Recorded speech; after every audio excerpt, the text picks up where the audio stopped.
জনাব তারেক রহমান বাংলাদেশের সবথেকে বড় গ্যাংস্টার এবং তিনি একজন মাফিয়া, যার দলে রয়েছে বড় বড় একজন সন্ত্রাসী। এইভাবে কথাগুলো বলছেন নাসিরউদ্দিন পাটোয়ারি। শুনেন।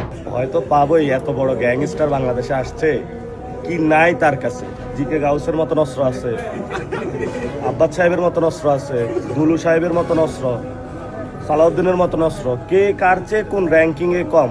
কারো কাছে মাদক, কারো কাছে টেন্ডার।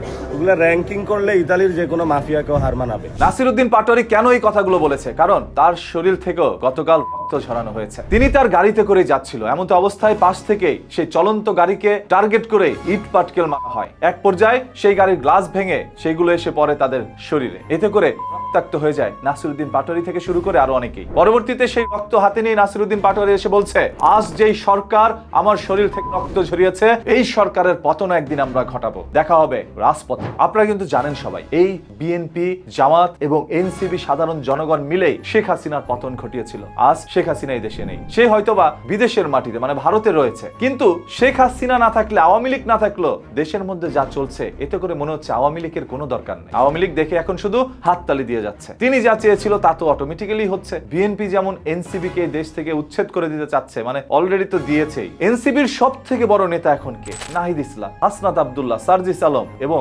আসিফ মাহমুদ থেকে শুরু করে নাসিরউদ্দিন পাটোয়ারি আর অনেকে। তাদের অবস্থা যদি এখন এমন হয়, তাহলে আওয়ামী লীগ আসলে তাদের অবস্থা কি হতে পারে? ভয়ঙ্কর পরিস্থিতিতে পড়বে তখন তারা। এখন তো রাস্তায় বেরোতে পারছে, ইট পাটকেল নিক্ষেপে তাদের গাড়ি ভাঙচুর করা হচ্ছে, দুই চারটা তাদের শরীরও লাগছে। কিন্তু তখন প্রকাশ্যে কুরবানি ঈদও চালানো হতে পারে যদি শেখ হাসিনা একবার আসে। দেখেন, বিএনপির কিচ্ছু হবে না। জামাত আবারও গুপ্ত অবস্থায় চলে যাবে, জামাতকে খুঁজে পাবে না। যে কয়টাকে পাবে ওই কয়টাকে আবারও রশিতে ঝুলাবে। কিন্তু এই এনসিপি, বিএনপি, জামাত, আওয়ামী লীগ সবার হাতেই দৌড়ানি খাবে। তাদের কোনো জায়গায় দেশে হবে না, যেটা বর্তমানের সিচুয়েশন দেখলে জাজ করা যায়। বাকিটা আপনাদের উপরে ছেড়ে দিলাম, এই দেশের রাজনীতি আসলে কোন দিকে মন নিচ্ছে। যেমন শেখ হাসিনা বারবার বলছে, এই বছরের শেষে ডিসেম্বর মাসে আমি দেশে ফিরবো, আমাকে কেউ আটকে রাখতে পারবে না, প্রয়োজনে আমার যদি জীবনও যায় তাও আমি আসবো। তবে বিএনপির অসংখ্য মানুষ আবার এটা বলছে, শেখ হাসিনা তার দলকে টিকিয়ে রাখার জন্য রাজনৈতিক স্বার্থে এগুলো বলছে, আসলে সে দেশে আসবে না। এখন আসুক আর না আসুক, বিষয়টা আওয়ামী লীগকে নিয়ে নয়। নাসিরউদ্দিন পাটোয়ারি যে কথাটা বোঝানোর চেষ্টা করেছে, ওইটা কি আসলে সত্য,